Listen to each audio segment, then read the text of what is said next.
Good morning and welcome to another exciting edition of Day 4, number 116 with the man, Frank SCALISH, live from Ohio.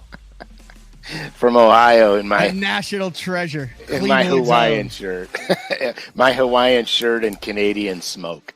What is the story behind the Hawaiian shirt? I know you like to wear the Hawaiian shirt as we get into the warmer months of the year, but is there a reasoning behind that? Is it just something that you have an affinity for? Does it put you in the right state of mind as we get into the warmer months? You know, I'll be honest with you. I got a bug up my rear end one day. I was getting golf shirts. Because I decided that I was going to wear these, like the Nike golf shirt that dries real quick and, for fishing, for filming videos. So I was in there and I'm like, all these stupid shirts look like golf shirts. They are. So in there, I saw this one hanging up and I said, oh yeah, that is me. I'm getting it. And it's as close to water camo as you could find in a golf shirt. So I got it because what people don't realize, this is so stupid, but what people don't realize is that if you're fishing very clear lakes and you're fishing real shallow, for example, during the spawn or the pre-spawn, the fish can, if you're silhouetted too hard on the sky, the fish can see that silhouette. And when the smallmouth come on the beds early, they're skittish, real skittish. So if you draw a big silhouette, they bail off the bed and then it takes them a while to come back.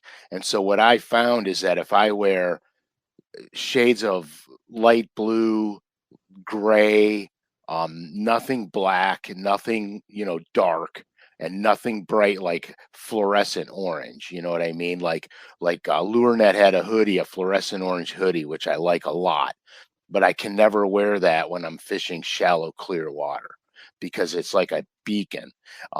And so I just found that the fish don't scatter as much. That's a picture that I just threw up of Steve Kennedy. And if you listen to Steve Kennedy, he follows those same guidelines. He believes that fish are more likely to eat when they get closer to the boat when you're broken up. And if you look at his pattern there, it looks almost identical to your shirt. Boat and jersey. Boat and jersey, 100%. 100%. I can totally tell you for actual fact that it's true. So here, I was out this spring on a lake that's gin clear, and there's a big flat in the lake where the smallmouths come up to spawn on. So I was there a little bit earlier than the spawn. And I was wearing, and it was cold out still. It was like cold in the morning. So I was wearing my black BTL hoodie. And I slid up on the flat and I saw about a half a dozen big giant smallmouth. And as soon as I stood up in that boat, as soon as I got up on the front deck, they scattered. And it was driving me crazy. Well, underneath the hoodie, I just had a gray shirt on, a light gray t-shirt. So I peeled the hoodie off and I made another pass over the flat about an hour later. And when I slid by that group of fish that came up, I went back to where they were. They didn't scatter as quickly. I had to get right on top of them before they bolted. And that was probably the shadow of my boat that made them bolt. Now, how do we explain this? That's Skeet Reese in bright yellow pants. Bright yellow rod for the iTunes listeners. Bright yellow rod, bright yellow jersey. It's an interesting debate. I've had this debate with people, but by and far, a lot of the diehard sight fishermen and clear water guys will go with a broken up sky natural colored garment or boat, because you can get into the boat holes too.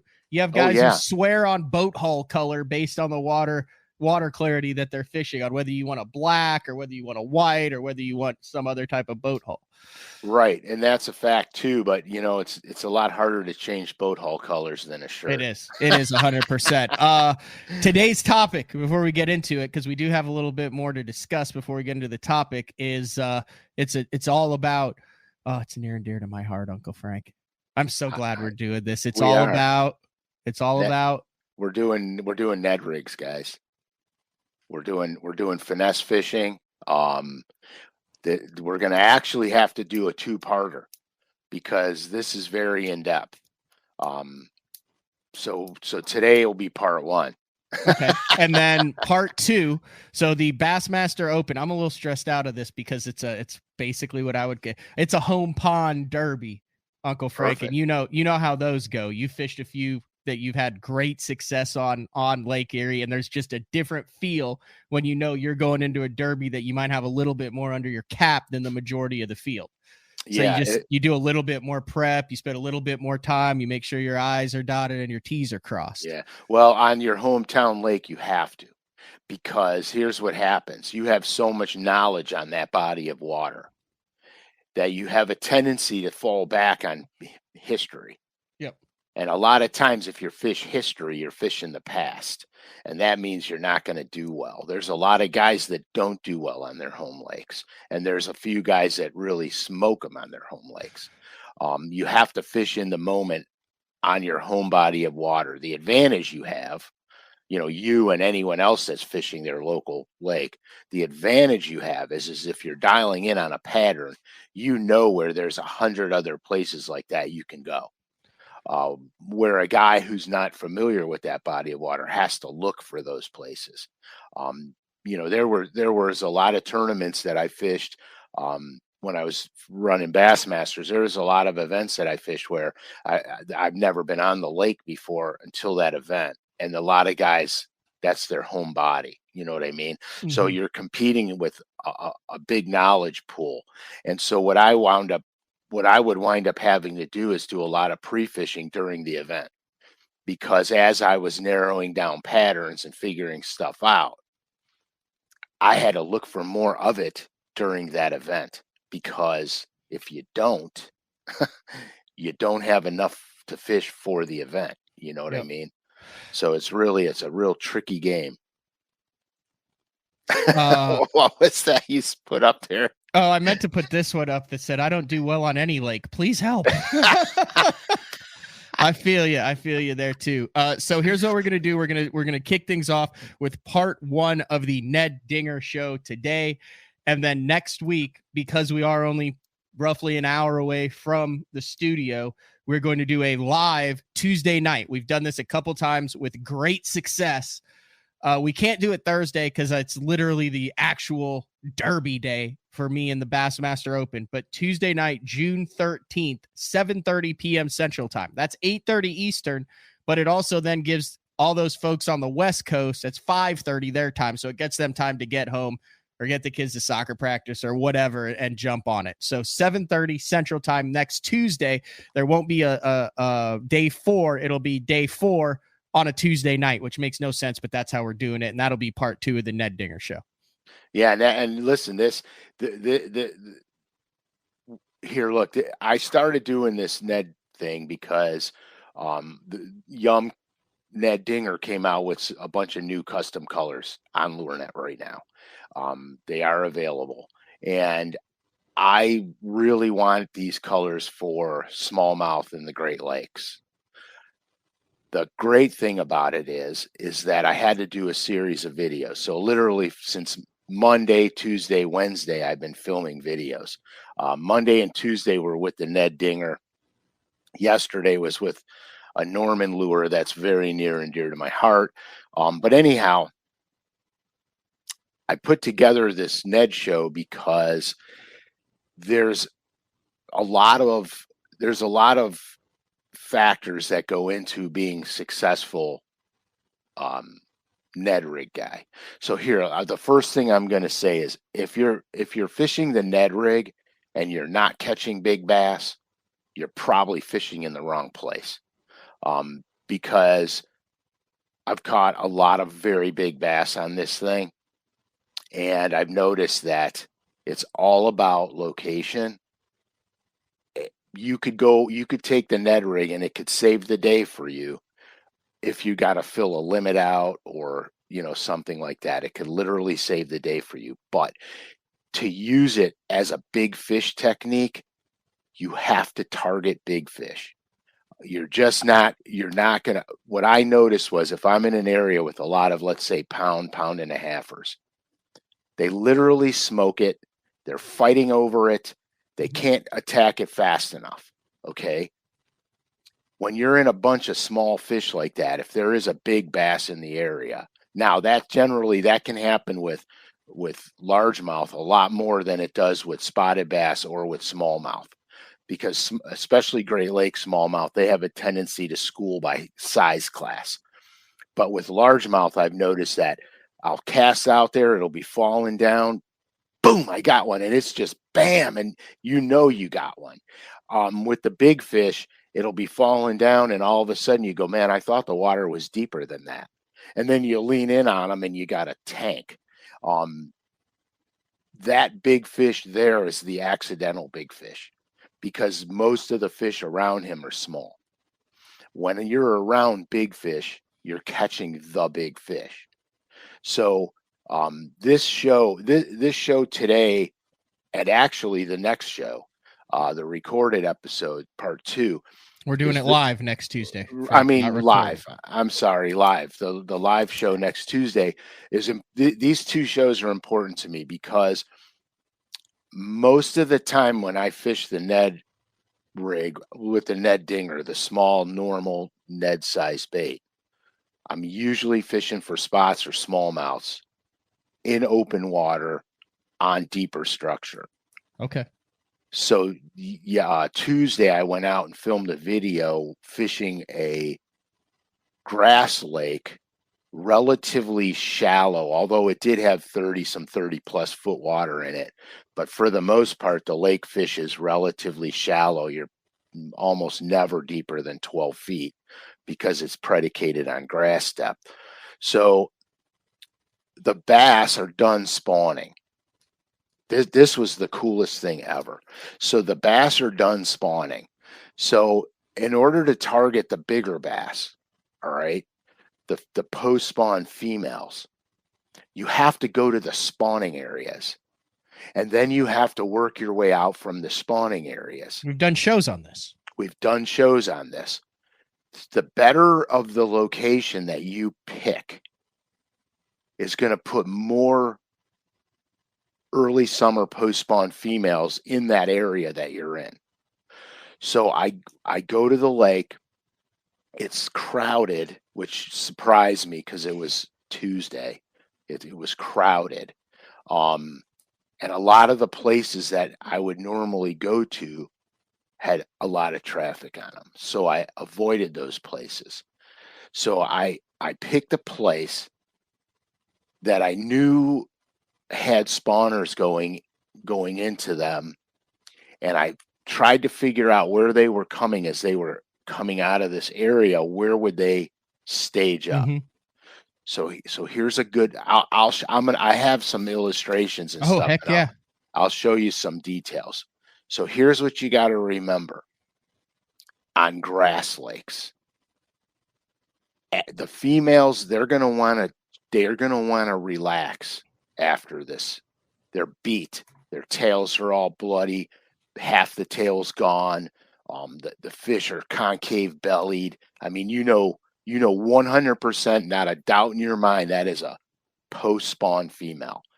She is done. And so they're going to recuperate. So here's the deal. You want to find places that have sharper breaks on them. There's going to be some flat areas that come out. And the flat areas are okay as long as right at the end of the flat area, you're going into the deep water. Because they can go out there, they can suspend. And then when they start to get their feeding mode back on, all they have to do is a tail push away from the grass edge. So they're always within, and I mean like a second from where they could feed, but they're going to chill out. All right. So the better you are at finding those locations, the more success you're going to have targeting the post-spawn females. Now, this is late post-spawn. It's almost early summer. They're just not out there yet. They're getting ready to move. Like, I'll bet you dollars to a donut if I go back there in a week or two, those fish will vacate. They'll be on their summer stuff. That's how close they are. So So here's what we're going to do. I'm going to talk about one retrieve in particular, but I want to show you locations and really what to look for. So this brings us to the first illustration. Okay, you've probably seen this 1,000 times. Yep. I've got the inside swing. I've got a slow outside swing with a hard grass edge, and then I got a slow tapering grass edge that goes down and peters out into nothing. Okay, so high percentage, we already know from the million shows ago, high percentage, high percentage, high percentage. All right. Notice I didn't come out here yet. More offshore stuff on the point. Right, more offshore. This could be 100 yards, 150 yards, 200 yards off the bank. Okay, so we're going to assume this is the spawning area up here. Can you see that? Because I can't see the 100%. You're right on it. It's perfect. Okay, perfect. So now grass. Perfect. So now we're looking at this, and you notice we've got a couple of rock piles or rock bottom areas on here. These are money. They're absolutely money on any grass impoundment, because this is the difference. Everything else is grass. This is the different thing. It's like if you were fishing a lake that has 1,000 docks and it's a boat dock lake. Everybody knows you go fish boat docks. There's a section of docks that is always money and it's perfect. Might have a channel swing that comes in it. Might have a harder bottom under the docks. Or conversely, it could have grass around the docks and a break in front of the dock. There's something to the ones that attract the most bass the most of the time that's different from the million other docks on the lake. AKA Lake Norman. You could go to Lake Norman and flip docks for 3 weeks and never hit the same dock twice. Yep. And then you're going to notice that you only get bid off of certain ones. And so you have to, that's how this is. That's how the grass fishing thing is. You have to pay attention to what's different around the grass. The other thing you need to look for in grass lakes, 2 types or 3 types of vegetation in the same area. Because whenever you have multiple grass species growing in the same area, a lot of grass grows different on different bottom compositions. And so that could tell you if you have coontail and lily pads, you're probably in a soft bottom.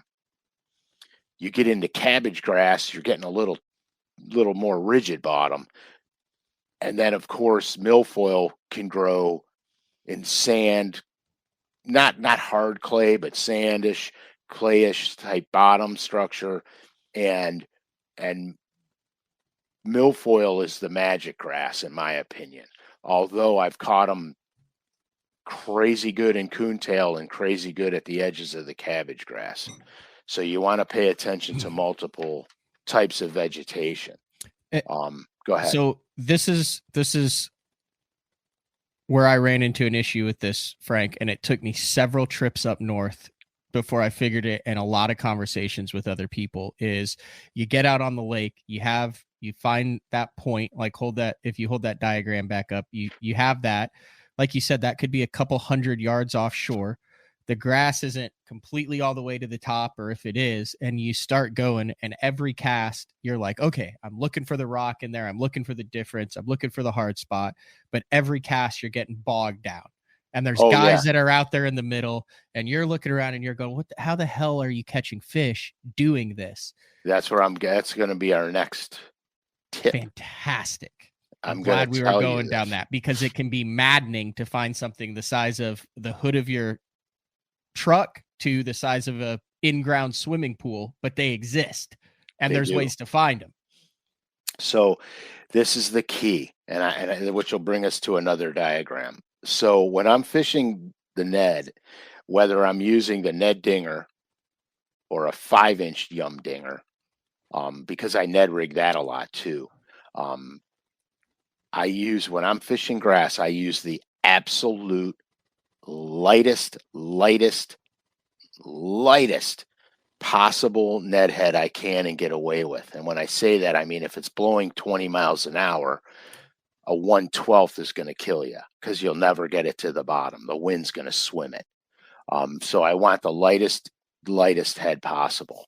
The other thing, YUM makes a great Ned head because the hook's the right size. It's a super short shank, super small hook. And people go, oh my gosh, small hook. This is the deal. This is going to keep it weedless because you won't need a weed guard. Now, YUM has the weed guard on it. And the reason I like that one is because if I don't want to use the weed guard, it's a single wire weed guard. So it's not obtrusive. But if I don't want to use it, I can just take my needle and those pliers and pop it right out. So this Ned head's versatile. So if you want a weed guard, if you're fishing in an area where there's stick ups and stuff like that, you're probably going to want the weed guard. If you're fishing the grass, you don't really need it. I fished all day Tuesday and had zero issue getting it through the grass. In fact, after we were done filming, we were working our way back to the boat ramp, and Joe, my camera guy, wanted to catch a few, so I gave him a rod and we fished our way back to the boat launch, and we wound up finding we had two patterns going. Okay, this is what I'm like. I'm getting amped up because this proves it. Okay, we were catching the big post spawn females in certain areas. Well, working our way back to the ramp once we got close enough, and then started fishing our way back to the ramp. We weren't really fishing the pattern for the big females. We were just fishing. Well, all the bucks and the fry garters were way up in the grass, like literally almost to the bank. And it was a lot of grass. And we were throwing these things with the YUM Ned head, pop the weed guards off of them. And we were literally throwing them right up on the bank. And you just shake it off the grass because it's so light. Here we go. Illustration 2. Okay, so can you see that? Absolutely. Okay, so it's so light that when it falls down, it lands on top of the grass. It doesn't bury itself in. It lands on top of it. And then you just shake the rod tip a little bit and pull it, and it literally slides on the tips of the grass. And the cool thing about them is when they get bogged down, you can feel it start to get bogged down. All you have to do, yeah, perfect. All you have to do is just snap the rod and it poofs through the grass and you don't get a lot of grass on it. So you really got to pay attention to that. And then here, and so on this illustration, here I have articulated something else. Cabbage grass, coontail, the two vegetations together. I threw in the rocky spot to make a point how will spread the grass out, open it up, you'll have an open water pocket. So you're feathering it down, you get it down, and then you come to the last bit where the open pocket is and the hard bottom is. You let the thing go all the way to the bottom, and then you just swim it across the rocks. As soon as you come in contact with the milfoil, because I put the milfoil there. As soon as you come in contact with the milfoil, you feel the softness of the grass again. And now you start shaking it over the top of the grass. And you do the same thing to the end of your retrieve, and then you reel it into the boat. Now, the whole key with that is that it won't hang up in the grass. I do it. I've done it for decades, not decades, because the Ned rig wasn't out, but we used to use light ball jig head worm like they did up in that's huge in Minnesota. Oh, I caught them on a jig head worm, eh? Right. Well, that's what I used to do. That's how I used to fish these things. So anyhow, it won't hang up on you. Now, the other key is I'm using the spinning rod I'm using is a 7-foot 4-inch 4-power, which is like a medium heavy. It's got a nice stiff midsection, but a soft tip. And I wanted that soft tip, so when I get bogged down in the grass, that tip wants to give a little bit. Then I know I got to just lightly shake it up to get it over it. If you can't feel that, you're going to always be snapping it. So you want to be able to feel that. And then I adjust the weight that I'm using, not so much according to depth, but according to the wind. Okay. Because what happened Tuesday also was we got wind that came in later in the day, and it started swimming the 1/12. Like I would cast it out, I'd get a wind bow in my line, and it would start swimming it out, and then I couldn't feather it down the grass. 1/12 is light, Uncle Frank. Oh yeah, I mean, it's barely. I mean, that bait is just it's going like this as it goes down. It's not a shoom. It's just No, and I have techniques on the Ned rig for heavy Ned heads, yep, like 1/4 ounce and 3/16 and stuff like but that. Primarily, you're going 12th, you're going 16th, 10th, something like that. It is shockingly light, and it seems to be the lighter you can get away with, the more effective it is. It's money. And so this is what we were doing, all right? And so the spot that I went to, I got off topic. That was me, sorry. That's okay. So the spots that we actually filmed the video on were post-spawn females. Every single one we caught had part of the tail flattened out, concave belly. You knew beyond a shadow of a doubt those were post-spawn females. When we went back to the boat launch and we decided to fish back to the launch from where we stopped, we started catching all the bucks, the males, and they were throttling the thing. Like bam, they would hit it, like run it down. You'd cast out, your line would take off, and you knew without a shadow of a doubt you had one. Those big females, when I was feathering it, because I call that technique feathering, by the way, where you're using that lightweight. It's all about that, just feathering it down there as slow and methodical as you can. Half the time you'd go like that, and the rod tip would just get a little heavy. You think you're in the grass, and you got to lift it up over the grass. That was the bass that got it. So it was really bizarre. They bit it different, they behaved different, but there was definitely a difference. So if you're going to grab a Ned head and you're just going to go down the bank and fish it, you're probably not going to catch the fish you want to catch. You may catch a lot of them, but you're not going to catch the ones you need, the money fish, the big ones. And so it's really important to understand that you have to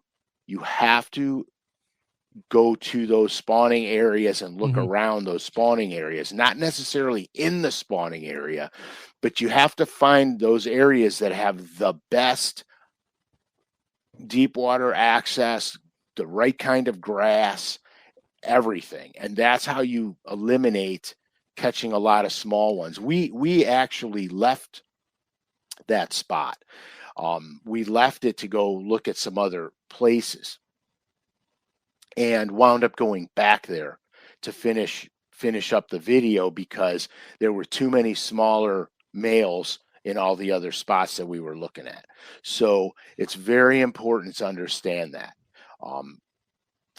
I'm a structure fisherman by nature, love, and addiction. And I literally apply that to my grass fishing. Absolutely apply that to grass fishing. And it makes you a 10 times better grass angler because you're putting yourself in high percentage areas all the time. Now, can't you find, isn't it easier? So okay, let me gather my thoughts, because you said a couple of things that made me want to ask some questions here, Uncle Frank. The first one is, those rock piles are hard to find when the grass is up. It's almost, I would say, like a UFC ring in there. It's ring, and then it's bare in there. Yeah. So you mentioned two places that you're going to get the bites. You're going to get it pulling it out of the grass, especially if you have different types of grass. So you're targeting fish that aren't in open spots. You're targeting fish that are buried up into the grass that are then shooting up. They see that bait up there. So that's key. So you're not just targeting the rock piles, but then you're also targeting those rock piles. Are those how do you find those? Is that a side image deal? Can you visually see a light spot through the grass, or are you having to find those in the wintertime on side imaging, marking them, and then coming back and knowing that they're there when that grass is up, and that's where the money is? And then how are those fish positioned on those rocks? Are they on the edge of the grass where they'll shoot into the rock and ambush it? Are they on the rock and it comes down and they're like, oh, look at that? So I so many questions on that. Right. So here, finding those hard bottom or rocky areas. Okay, let's start there first, because that's the critical component. If you're side imaging, you can find them because you'll see them. Even if there's a lot of grass in the area, they'll come up as a hot spot on side imaging. It'll be a bright, like white hot orange spot. Or red, depending on what you have it on. You're going to see a hard bottom because the grass is typically going to grow on a softer bottom. So you're going to see a brighter return on your side down, even 2D. Right. So, well, we're talking side first. Yeah, side. Okay. Okay. So that's how you find them if you're fishing while the grass is immature or growing. Okay. If you're in the winter time, because I do tons of wintertime fishing, right?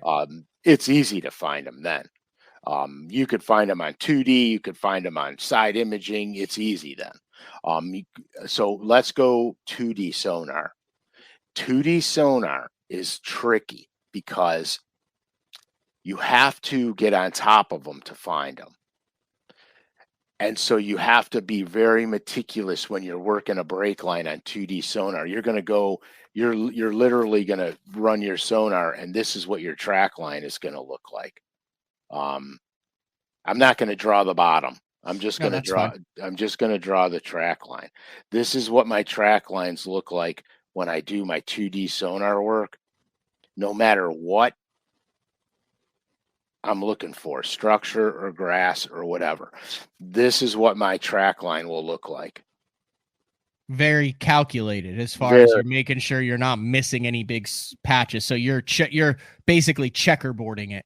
Yes, and you have to, because they don't all go the same way. They don't, like yesterday I found a small gravel ridge line that ran perpendicular to the bank. All right. I could have easily missed that.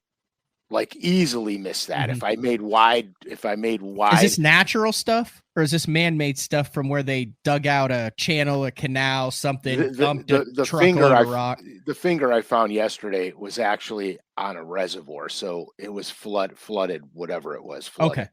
Okay.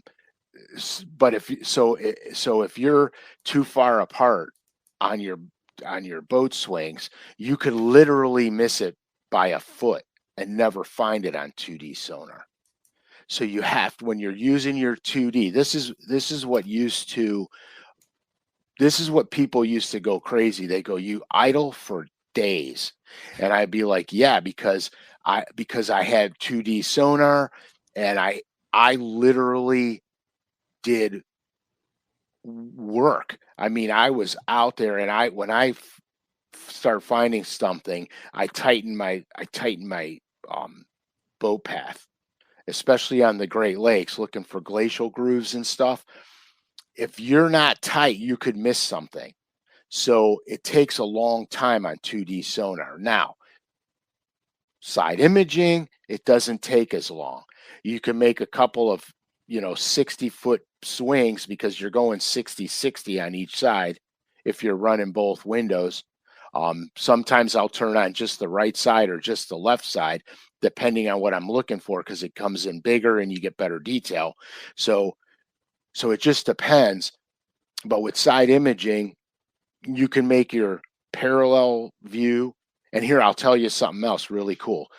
I was doing a roadbed yesterday, and there was a cross on the map where it showed two roadbed intersections. And so I was doing the roadbed, and I was looking for one spot on the roadbed that had either big concrete or gravel piles, because they'll put the gravel down on the ditches, that the drainage ditches on the sides of the road. So it turns out that this road used to be probably an old logging road. It was there, and I can see it on side imaging because it was a brighter spot. You know what I mean? And it was perfect straight line and it was brighter. So I could see it. Dollars to a donut, it was probably, they put gravel on it, packed the gravel down, and it was no concrete. The intersection that it showed, there was no intersection of any kind. And so how I did that one was I paralleled it going down on one side so I could shoot off to my right and see it. When I got to where it dissipated and was no longer a valid structural element, I turned around and then I started doing a snake S-turn over the top of it, okay, with my 2D sonar. So I could see if it's got a elevation or multiple echoes. It turned out the roadbed was too flat, and it was probably at that point it was probably packed clay because there was no substrate on it. I got you. So it takes a lot of time to find stuff like that and to do that stuff. Mm-hmm. Now I know that's very distant from the Ned rig thing, and we kind of no, but that's how you find the stuff that you throw the Ned rig on. That was Correct. The whole point of it, was because you started the show out by saying you have to fish where the bigger fish are in order Correct. to catch the big fish with the Ned rig, because the Ned rig catches the Ned Dinger catches all of them, right? Oh, everything. So you're only targeting where the smaller ones are. So that was very applicable as far as spending the time to put yourself in position to catch those bigger fish. Perfect. Yeah, because here, look, I catch walleye on them, perch, crappie, bluegill, rock bass, catfish. I caught a huge freaking channel cat on it. I started laughing. I told Joe, Joe, if this is a bass, dude, we got something here. But I knew it wasn't. All right, like the minute I went, I knew it wasn't. But what else do we have on this? Because I want to go into a couple things, but I want to make sure you get your train of thought completely finished on this. Yeah, let's get into it. Okay, what the heck is that supposed to represent, Uncle Frank? We've talked about the Ned. It's literally just a chunk of plastic. Go into why this thing is so effective when it is literally a 3.5-inch chunk of plastic. Okay, so here's the thing, because I was interested in that theory also. So I started looking around a lot when I fish. All right. And here's oddly enough. Now that is probably one of the most perfect perch colors out there. Green clown. Probably the most perfect perch color. So here's what happens. When I'm fishing, I always look at everything that's going on around me, especially in the water. So I'm fishing the Ned Dinger, and I get to the end of my retrieve. And when I say the end of my retrieve, I mean where it's no longer valid. Okay. And I start reeling it in, and I noticed about 5 yellow perch right behind it, literally right behind it. I stopped it in the water column because I could see them. I'm reeling it in. They're right behind it swimming. So I stop it. I hold the rod tip up. I stop it. All the perch stopped right by that dinger. And looking up, down on them, they looked exactly the same. They were straight out, stiff out there, and they were all just sitting there. And they all looked the same. So this thing it's weird because it has that baitfish representation, that baitfish profile. And if you ever see if you're in a shad spawn and you see them, and you know how they're doing their thing, a lot of times they'll spawn over the top of the grass too, and you see, and when they stop moving, they're just sitting there. That's what they look like. It's unbelievable. So now let's go back, because I don't want to get too much into smallmouth and spotted bass, because that's for Tuesday's show. But okay, and I don't want to get in it, but if you're bouncing it on the bottom or you're fishing it on the bottom, it looks like a goby, a crayfish, a darter. there's a million things that live on the bottom of the lake. This thing looks like. It looks like nothing and everything all at once. That's so whatever right. they're targeting, you're matching that. Correct. Regardless of whether it's a crustacean or a bait fish or a whatever the heck it is, it kind of looks like nothing and everything all at once. Exactly. So in fly fishing, here we go again. But in fly fishing, there's fly patterns that we tie that are representations that look like this, but it could be that, or it could be that. Okay. You follow me? Yeah. And so that's where this thing falls into play. And you got to remember, fish don't have hands. They can't pick it up and go, hey, what is that? They gotta eat it to see if it's edible. And if it looks that natural and it's that subtle, they have to eat it or they don't know it's not food. Where some things, it's not food. And it's so subtle. It's like this. You go out to dinner, you have a big fat steak, a couple of beers, you're with your date or your buddy, and you're going to go back and watch a movie or a ball game. And somebody walks out with a giant bowl of popcorn. You just ate like a pig, and yet you're going to still grab the popcorn and eat the popcorn. And that's what that Ned Dinger is. It's just, they got to have it. I call it bass candy. Do you call it a reaction bite then? Or not? When you pull it out of the grass and it kind of comes free, are you generating a reaction bite or is this a feeding bite? Because the bait itself, you would think it would be like a feeding bite, but based on how you described you're fishing it in the grass, it would be a hybrid reaction bite. Well, I'm feathering it, dude. I'm feathering it super slow. I'm just making it do almost nothing through the grass. And so what I think it is, you're appealing to the predatory instinct of a bass, because a bass is an opportunistic predator. If it sees an easy meal, it's taking an easy meal. Less calorie expenditure, better for the bass. So it's taking that easy meal, right? Now Tuesday's episode, I'm going to show you how to trigger a bite from a neutral bass and make them eat it. Nice.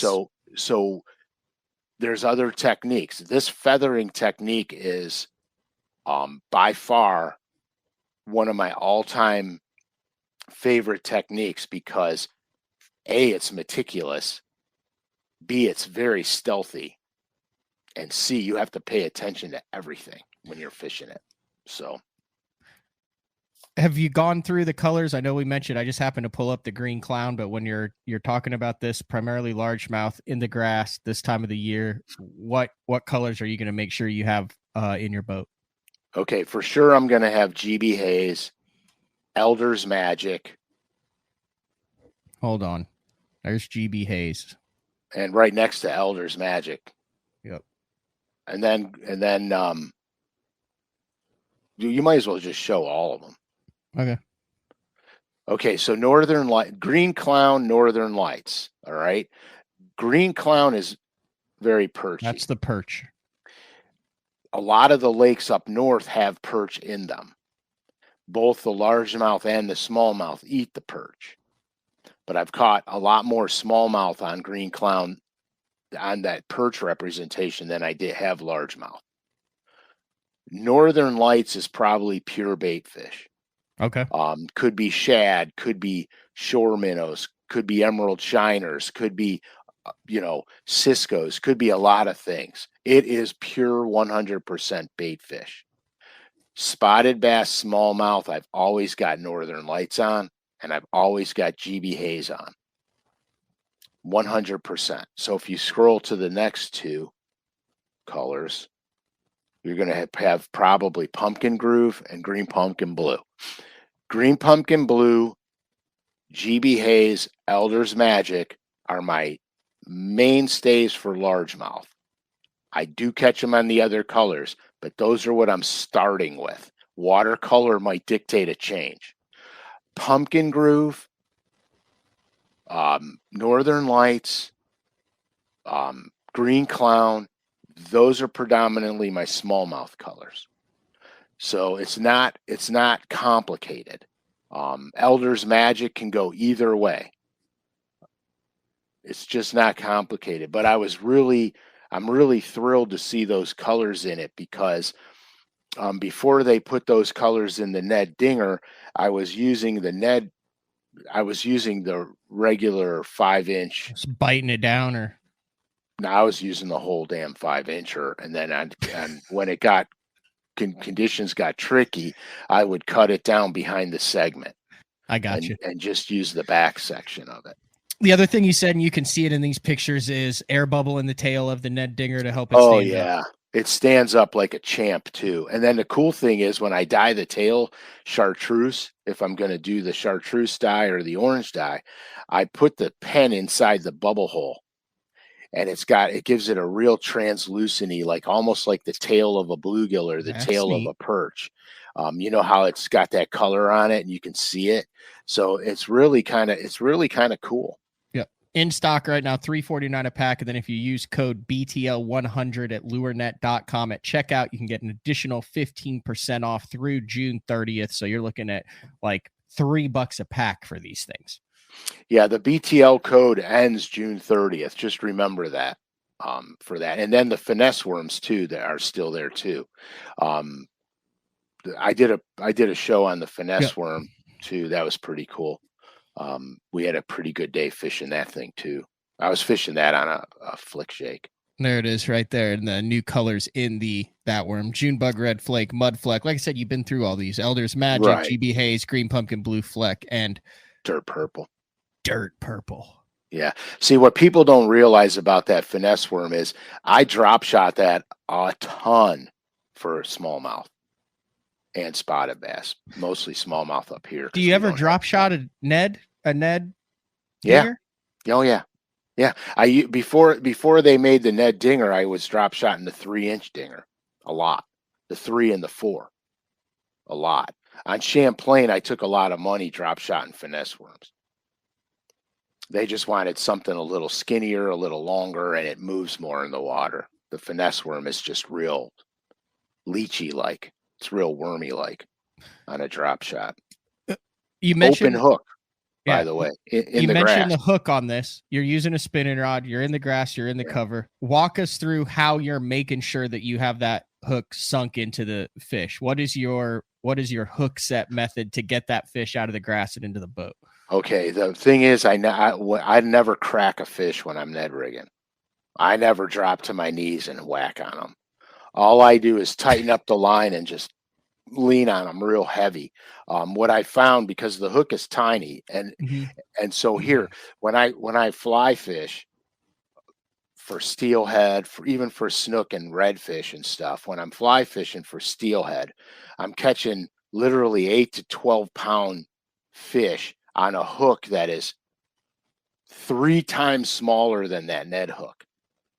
And I never set up on them. I just tighten the line. I hold the line on my fly rod and I tighten it up by lifting up the rod. And that hook penetrates berries because it's a thinner hook. It goes right in. And I never lose them. And so I found that if I set the hook hard, a lot of times you lose that fish or you don't get it. So all I'm doing is I'm just leaning in on the fish. Once I got tension on her, I just reel her in and fight her to the boat and let her, I let her do what she's got to do and just fight her to the boat. Smaller diameter hook, sharp hook, less pressure to penetrate that fish's mouth. So you let the fish hook itself, basically. Absolutely. So let's talk about that. So my main line is either 10 or 12 pound braid. And then for my leader line, I'm putting about a 7 to 8 foot section of 8 pound fluorocarbon. I very rarely go less than 8. I haven't seen where it mattered. Now, I could play the line game in the wind to not have to change the jig head to make it, 1/10 heavier. But the reality of it is it's easier to change a jig head than tie another leader on. So that's kind of how I play it out. Really. There was a question earlier in the show that said, why are you going with the Ned Dinger as opposed to a light tube? What is the difference on that? Well, I'm going to say this, smallmouth fishing, you can use the tube, but with the dinger, I want the little stiffer profile on it. I want it to be able to just feather over the stuff. Mm-hmm. The tube will work. It will work. But you're going to have to go to, if you want the same profile, you're going to have to go through a single dip tube. You're going to have to go to, they're single dips. They're thin tubes. They're not the big fatties like everybody throws to represent the gobies on. Yeah, you're not dragging this thing in 30 foot. You're tickling this thing. Right. You're feathering it. We'll get into the Great Lakes and stuff tomorrow, Tuesday, and then I'll show you some neat stuff with the Ned rig. So you can be a proficient Ned guy for $50 or less. You can have 8 packs of Ned Dingers, 4 or 5 packs of the hooks in a variety of different lightweights, match it up with the wind, use your drop shot setup exactly for the Ned thing, and for less than 50. I mean, it's not a deal where you have to break the bank to have everything you need 24/7 to catch them on a Ned. No, actually, it's probably the simplest. Yeah, it's probably the simplest bass technique that we have, if you think about it, because you saw my Ned box the other day. It's just it's beautiful. That's all I carry. The key thing that I have found, because I am Ned rig aficionado, I love the Ned rig, is keep those hooks in the pack dry. Make sure those hooks never see any moisture, especially if it's like misty or raining out. Yeah. The thin diameter and that hook point, the way you described how to set the hook on the Ned, it is critical that you have a needle sharp hook on those little bitty Neds, or else you will jump a lot of fish off. So take the time, buy a beef jerky, take the little pack out of it, put it in there, use one of those rust or anything, keep the hooks in the little plastic packs until you're ready to use them, and keep them clean. What happens with the rust a lot of times is the first thing it's going to deteriorate is your barb on the hook. That's the first thing it's going to deteriorate. And if that barb goes, the first time that fish puts his head out of the water, he's out. He's gone. Ronnie would like to know, what about just using straight fluoro? Absolutely can use straight fluoro. I've done it for a long time before I went to the braid mainline on it. I went to the braid mainline because it cuts the grass better. But I've used straight fluoro forever on everything, drop shotting too, flick shaking, everything. Braid's not the necessity. Braid makes it easier.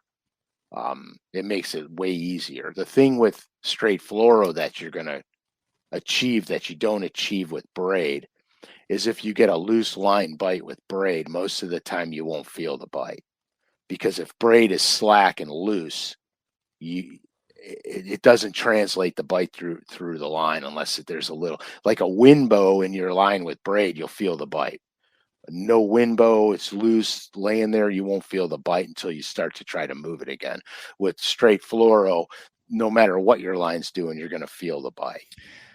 Frank, percentage of guys on tour who are going braid to fluoro on their spinning rod for 99.9% of applications versus straight fluoro, I'd say 98% of guys are on the, and listen, this is one of those things that went from you're using braid on your spinning rod to, hey, there's a few guys using braid on their spinning rod to boy, I'd say the majority of guys are going braid to fluoro to, holy cow, you're using fluoro.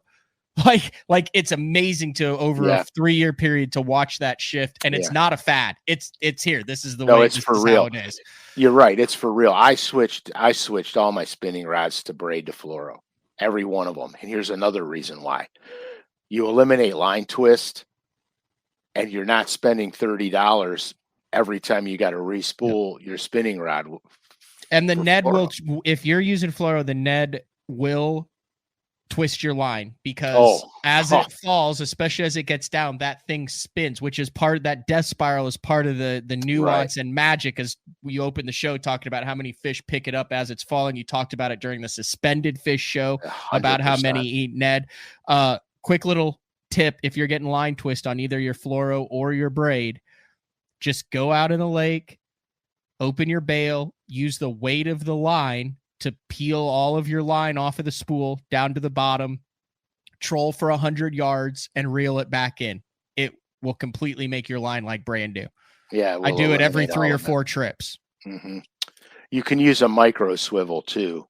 That helps, but if the micro swivel's not good and working right, it won't help. I quit using the micro swivel. Frankie talked me out of it.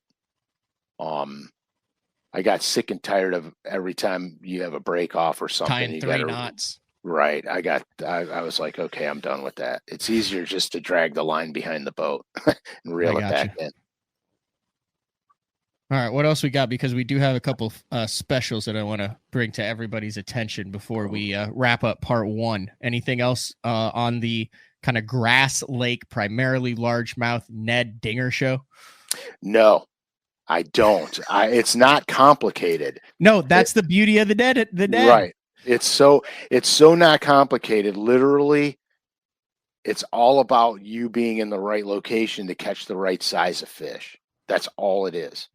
Have you ever heard of this tip on keeping rust off new hooks? Can of SEM etch primer, green, spray the jig. This will protect the jig. What is that? What? I don't know what that is. Etch primer is a primer. And I know this from working at the body shop. Etch primer is a primer that permeates metal. And once you etch prime it, it's permeated into the metal. Now, once you sharpen the tip of the hook point, you're taking the etch primer off the point.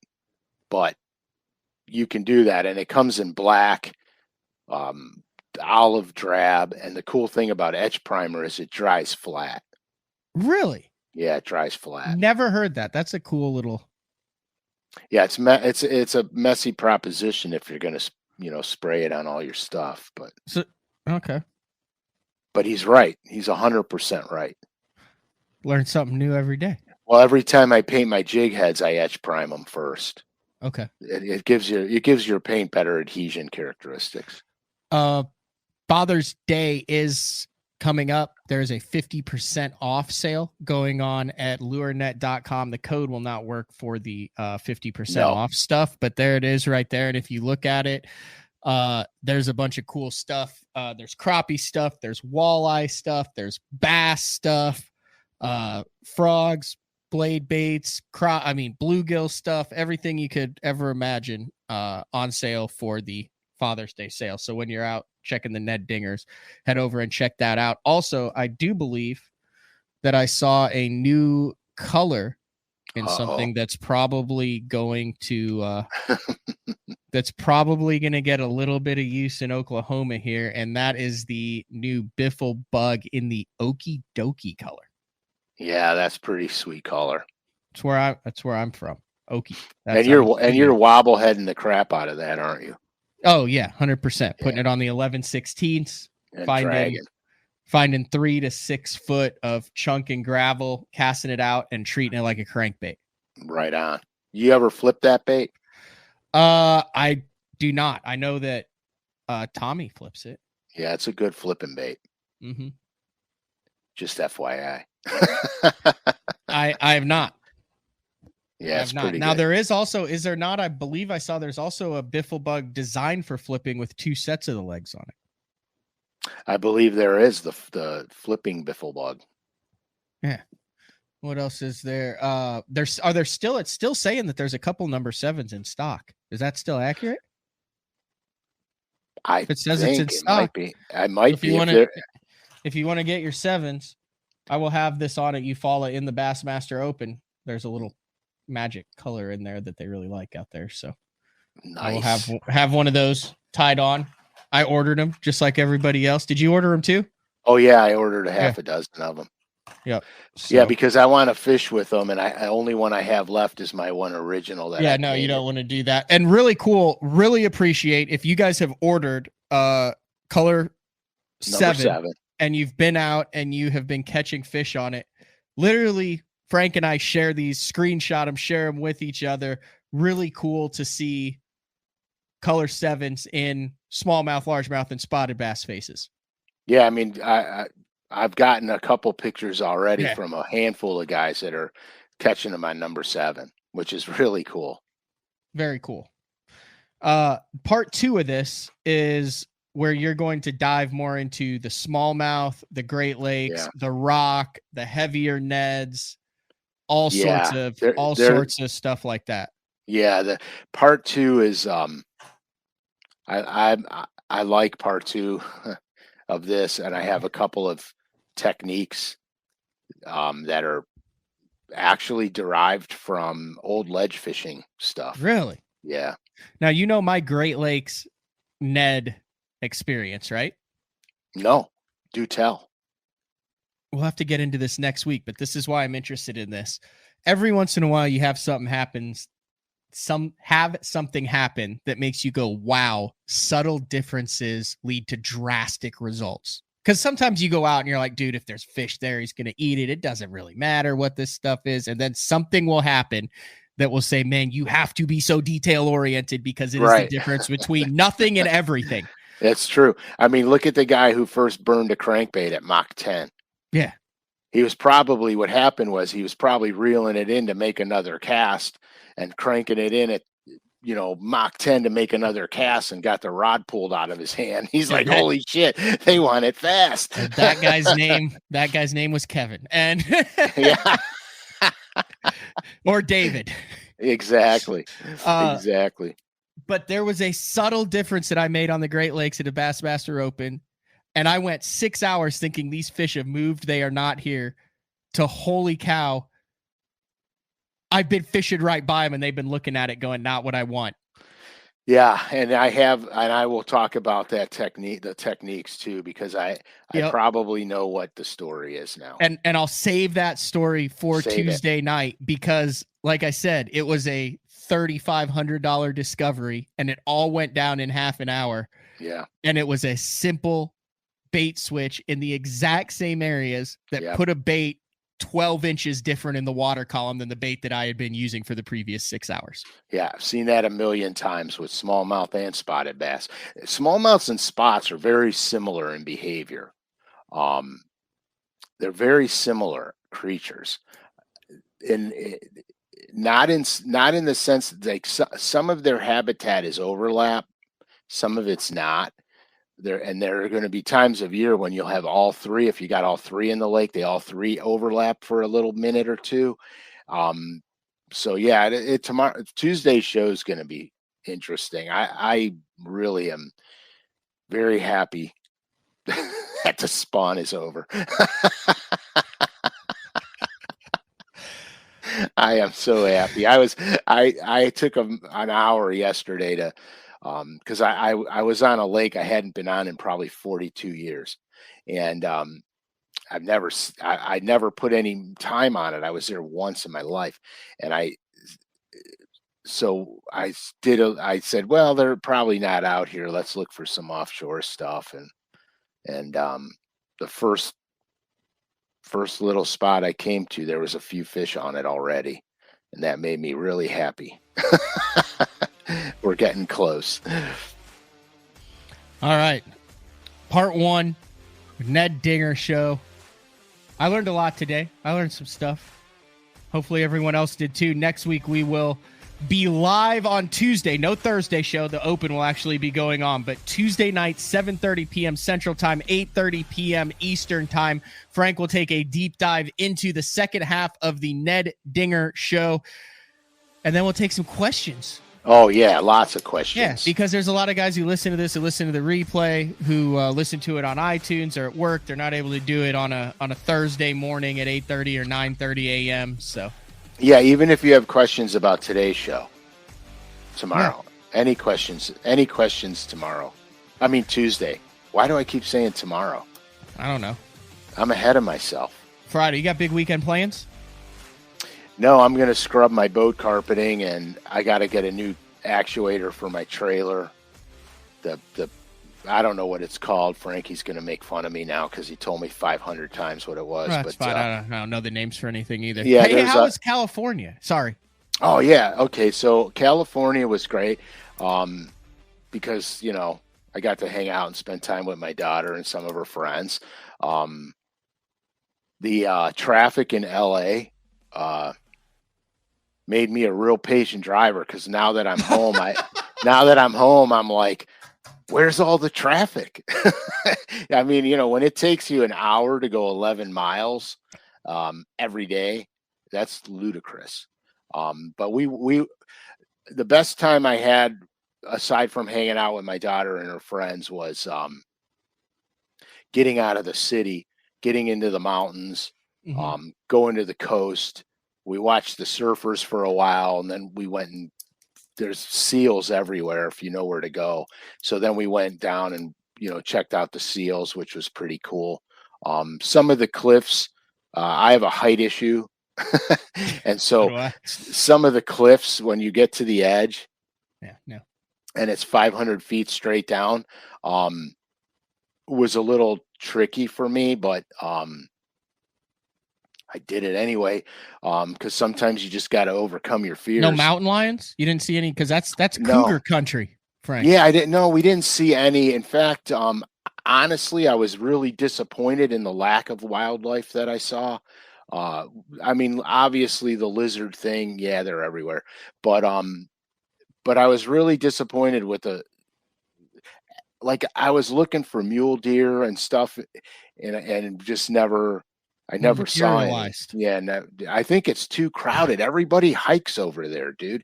You go to these places. Like some of the places that we went were remote and there was nobody. But some of the places you go to, you look over this beautiful big valley and all there is hiking trails through the whole thing, crisscross and dotted through the whole thing.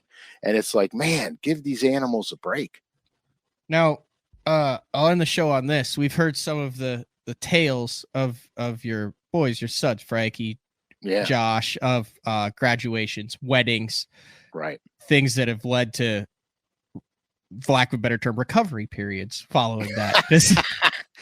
True that. It sounds a little different. There wasn't a there wasn't a big celebratory evening out with your daughter and her friends and all of them saying, "Hey, we're graduated. Time to cut loose." Yes and no. I had to do a lot of driving down there, and it's an unfamiliar place to me, and the traffic was ludicrous. No matter what time of day or night we hit the road, the animals are moving out to Texas. I love it. That's fabulous. So you were the DD. Yeah, and I didn't mind it. I didn't mind it. I needed... you know, I took this as a place to leave everything at home and not, I literally went down there with zero expectations of anything and just did whatever they wanted to do. I love it. All right, this has been day 4, number 116 with the man Frank SCALISH, live Tuesday night, 7:30 p.m. Ned Dinger episode part 2, open water, heavier stuff, smallmouth spotted bass. We'll see you then. It's going to be good. Later.